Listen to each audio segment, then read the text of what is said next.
अंत में बोलते हैं चित्रम सुंदरम अस्ति।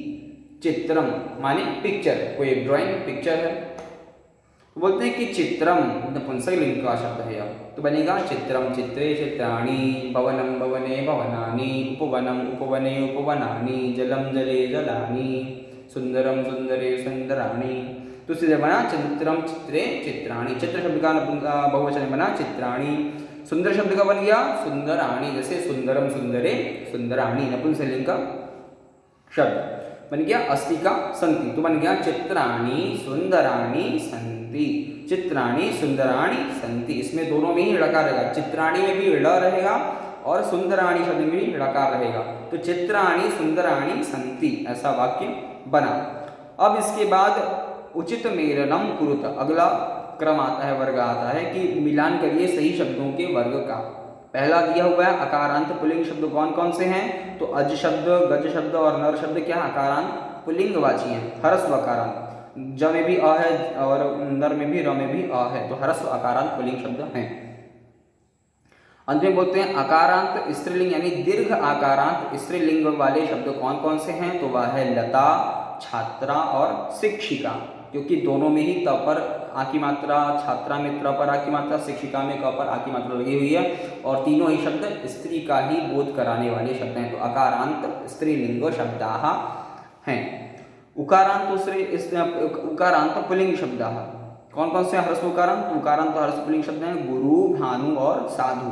साधु, भानु और गुरु दोनों में ही ह्रस्व की मात्रा है और दोनों ही तीनों ही शब्द पुल्लिंगवाची हैं। अंत में इकारांत पुल्लिंग शब्द, ह्रस्व इकारांत पुल्लिंग शब्द कवि, हरि और मुनि, जिसका रूप आप लोगों ने पूर्व में भी सुना है, देखा। तो कवि, हरि और मुनि ही ये तीनों पुरुष जाति का बोध कराने वाले पुल्लिंगवाची शब्द हैं। और कैसे हैं, तो ह्रस्व इकारांत हैं, ह्रस्व ई की मात्रा तीनों ही शब्दों में, कवि में व पर, हरि में र पर और मुनि में न पर लगी हुई है। दीर्घ इकारांत शब्द है, दीर्घ इकारांत स्त्रीलिंग शब्द है, तो वह है नदी और देवी। व पर बड़ी की मात्रा, नदी में द पर बड़ी, तो नदी, देवी, तो दीर्घ इकारांत शब्द है। और कैसे हैं, स्त्रीलिंगवाची, तो देवी किसी देवी माने महिला का बोध कराने वाला स्त्रीलिंगवाची शब्द है, और नदी भी स्त्रीलिंगवाची शब्द है। तो जो नदी होती है वह शब्द क्या है, स्त्रीलिंगवाची शब्द है नदी, ध्यान दीजिएगा। नदी शब्द नित्य माने हमेशा ही स्त्रीलिंगवाची शब्द है। अब चौथे ऑप्शन में बोलते हैं अधोलिखितानाम तालिकाम उदाहरणमनुसारम पूरयत, पूरा करना है, तो बालक शब्द का रूप बनेगा बालका, बालकौ, बालकाः, प्रथमा विभक्ति का तीनों वचन। अगला शब्द आया है नर शब्द, नर शब्द क्या है, पुल्लिंगवाची है, तो प्रथमा विभक्ति में बनेगा नरः, नरौ, नराः। अगला शब्द आया छात्र शब्द, तो छात्रौ दिया हुआ है, तो छात्र शब्द भी क्या है, पुल्लिंगवाची शब्द है, तो प्रथमा विभक्ति में बनेगा छात्रः, छात्रौ, छात्राः। अगला शब्द है ख, लता शब्द, स्त्रीलिंग में दीर्घ आकारांत पर आ की मात्रा लगी हुई, तो बनेगा लता, लते, लताः। स्त्रीलिंग का शब्द है बालिका, बालिका शब्द स्त्रीलिंग का है, तो बनेगा प्रथमा विभक्ति में बालिका, बालिके, बालिकाः। छात्रा शब्द स्त्रीलिंगवाची है और प्रथमा विभक्ति का, तो बनेगा छात्रा, छात्रे, छात्राः। सारे प्रथमा विभक्ति के ही रूप दे रहे हैं, द्वितीय से लेके अंत का नहीं। अंत में शब्द है नपुंसकलिंग का शब्द, तो पत्रम, पत्रे, पत्राणि नपुंसकलिंग का शब्द है प्रथमा विभक्ति में। फिर प्रथमा विभक्ति में बोलते हैं फल शब्द का रूप, फलम, फले, फलानि। फिर प्रथमा विभक्ति में नपुंसकलिंग का शब्द है मित्र, दोस्त, फ्रेंड जो होता है, तो मित्रम, मित्रे, मित्राणि, ऐसा रूप हुआ तीनों लिंगों में, देखा आपने। फिर पेज टर्न करें, पेज नंबर 39 पर, बोले उदाहरण अनुसारम लिखत, तो इसमें क्या करते हैं कि बोले हैं कि उदाहरण के अनुसार परिवर्तन करिए कि शिक्षकः पाठयति, यह शब्द पुल्लिंग का है, शिक्षक शब्द पुल्लिंग का है, तो स्त्रीलिंग में क्या बनेगा, शिक्षिका, तो बनेगा शिक्षकः पाठयति, एक शिक्षक पढ़ाता है, एक वचन का वाक्य है, तो बन जाएगा स्त्रीलिंग में शिक्षिका पाठयति, क्रिया वही रहेगी, बस कर्ता बदल जाएगा, तो पुल्लिंग वाले कर्ता को हम स्त्रीलिंग का कर्ता बना देंगे। मैं छात्रः पठति, पुरुष, छात्र, बालक, बॉय, पुल्लिंग का शब्द, तो बन जाएगा छात्रा पठति। अजः चरति, अज माने होता है बकरा, तो स्त्रीलिंग बन जाएगा अजा, अजः माने बकरा, अजा माने बकरी, तो बकरा, बकरी, अजः, अजा, पुल्लिंग स्त्रीलिंग, तो बन जाएगा स्त्रीलिंग में अजा चरति। क्रिया सारी वही रहेगी, बस कर्ता आपको पुल्लिंग से स्त्रीलिंग अथवा स्त्रीलिंग से पुल्लिंग में बदलना होगा। अगला वाक्य है बालकः हसति। बालकः माने पुरुष द्वय, बालक पुंस्त्व, हसति हंसता है, तो स्त्रीलिंग बन जाएगा बालिका हसति, एका बालिका हसति। यदि एकः बालकः हसति तर्हि एका बालिका भी हसति, तो एक बालिका भी हंसती है। अध्यापकः पृच्छति। अध्यापकः पुरुष, अध्यापकः पुल्लिंगः, अध्यापकः पृच्छति पूछते हैं, पृच्छति माने पूछना, आस्क। तो किम करोति पृच्छति, तो स्त्रीलिंग बन जाएगा अध्यापिका पृच्छति। अध्यापक शब्द पुल्लिंग वाची तो स्त्रीलिंग बन जाएगा अध्यापिका पृच्छति। अध्यापक का पुल्लिंग स्त्रीलिंग में अध्यापिका। कह गायति, कह माने कौन, तो कह शब्द पुल्लिंग वाची है। कह शब्द किसी पुरुष के लिए पूछना हो कौन गा रहा है तो कह गायति, और कौन गा रही है, कौन लड़की गा रही है तो बोलेंगे का गायति, माने कौन स्त्री महिला लड़की गा रही है।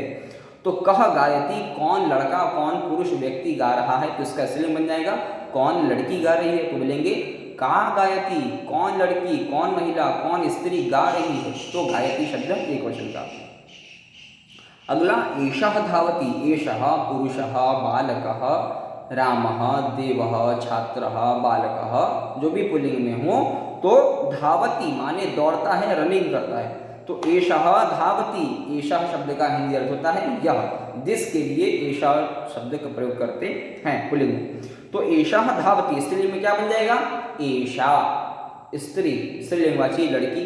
एषः बालकः धावति तदा तर्हि एषा बालिका अपि धावति, यह लड़की भी दौड़ती है। अगर यह लड़का दौड़ता है तो यह लड़की भी दौड़ती है, तो लड़का लड़की एषः एषा। अगला आया सह लिखति। सह माने वह, पुल्लिंग का शब्द है। अगर पुल्लिंग के बारे में बात करना हो दूर के लिए दैट के अर्थ में, तो वहां पर बोलेंगे आप शब्द सह। सह लिखति, सह पठति, सह गच्छति, सह क्रीडति, सह पठति, सह किमपि करोति, कुछ भी करता है। तो वैसा ही पुल्लिंग स्त्रीलिंग में बदल देंगे तो सह का बन जाएगा सा। तो सा पठति, सा लिखति, सा गच्छति, सा वदति, सा कूर्दति, किमपि करोति सा, तो स्त्रीलिंग बन जाएगा सा किमपि करोति, सा लिखति, ऐसा स्त्रीलिंग बनेगा। अगला बोले कि यही चिंतयित्वा लिखामः। क्या बोले कि क्या आपको अपने चाचा मामा का नाम पता है? अवश्य जरूर होगा।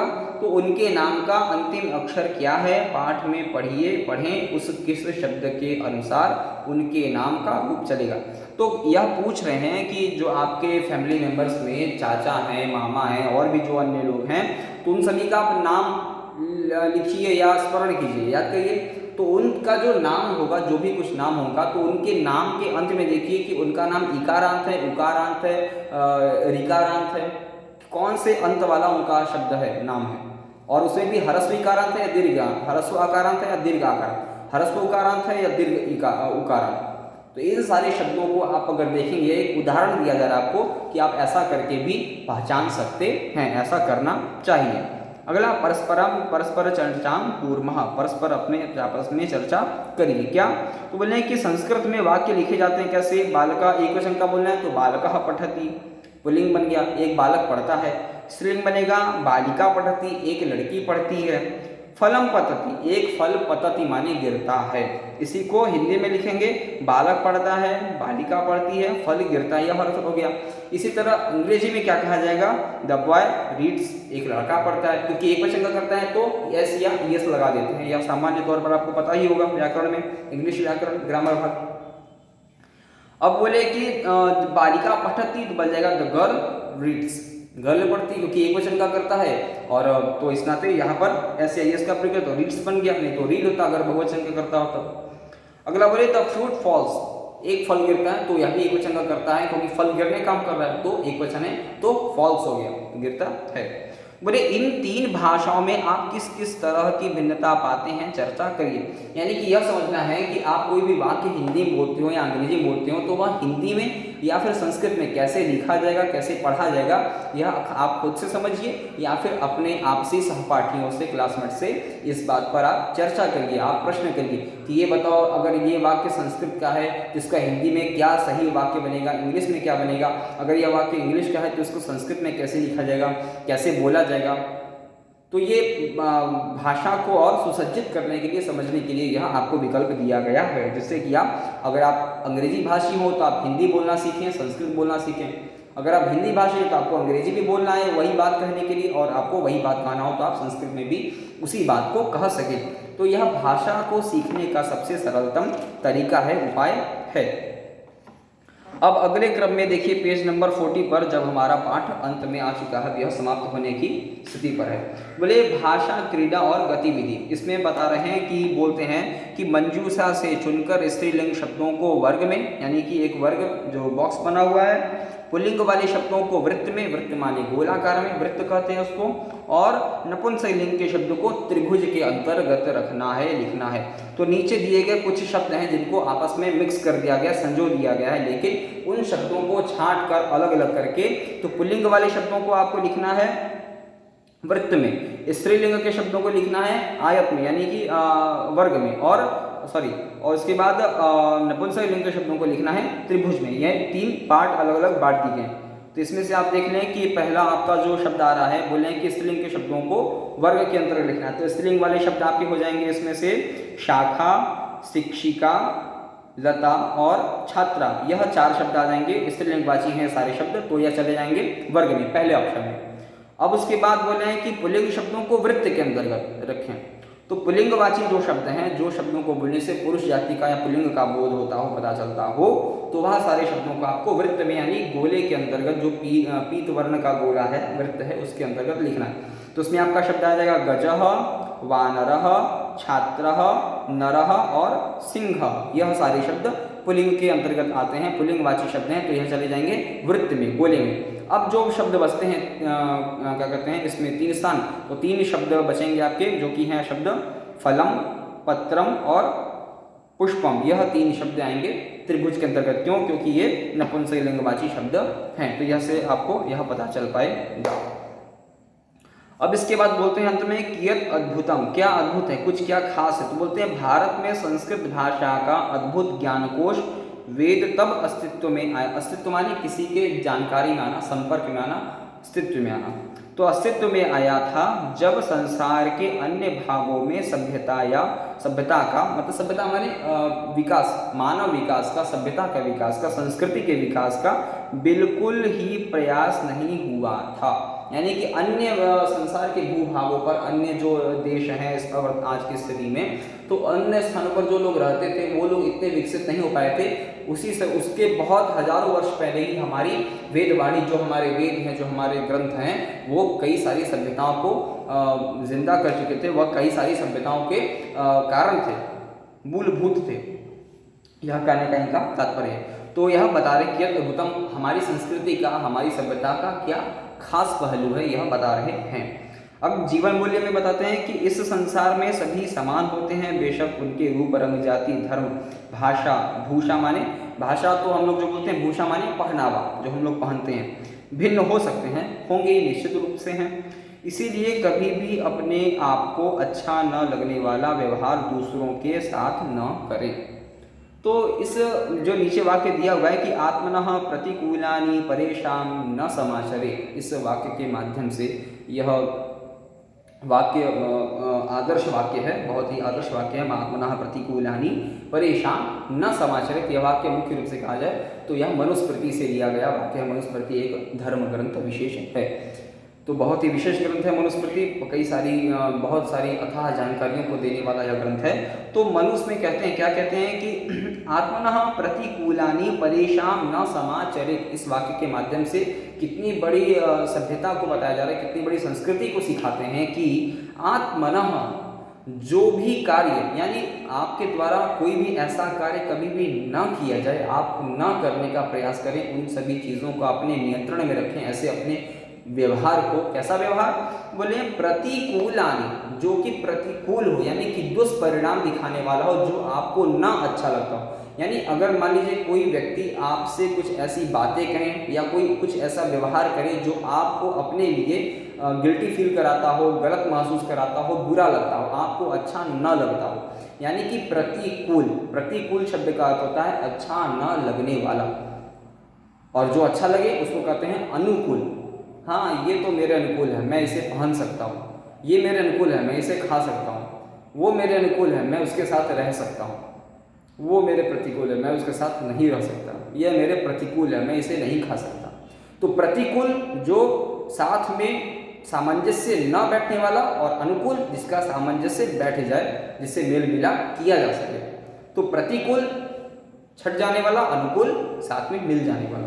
बोले आत्मनः प्रतिकूलानि, आपको खुद के लिए, अपने लिए जैसा व्यवहार पसंद नहीं आता, आप कभी नहीं चाहेंगे कि कोई व्यक्ति आपके साथ कभी ऐसा व्यवहार करे, तो वैसा ही व्यवहार जो आपको कभी भी पसंद नहीं आता है, वैसा ही व्यवहार या वैसा ही व्यवहार, बिहेवियर क्या करें, परेशान, पर माने दूसरा, पर शब्द का अर्थ होता है दूसरा, अन्य व्यक्ति। तो बोले कि परेशान, वैसा ही ठीक जैसा कि व्यवहार, जैसा बिहेवियर आपको अपने लिए पसंद नहीं आता कि कोई भी व्यक्ति आपके साथ ऐसा व्यवहार करे, तो परेशान, आप खुद भी अपने ऊपर उस नियम को लागू करें कि परेशान, आप भी अपने जीवन में कभी भी वैसा व्यवहार परेशान, दूसरों के लिए क्या करें, न सम आचरित, न माने कभी नहीं, माने न माने नहीं ही करें, सम आचरित, सम माने बराबर, वैसा ही व्यवहार जो आपको नहीं पसंद आता है, परेशान, दूसरों के लिए सम, वैसा ही कभी भी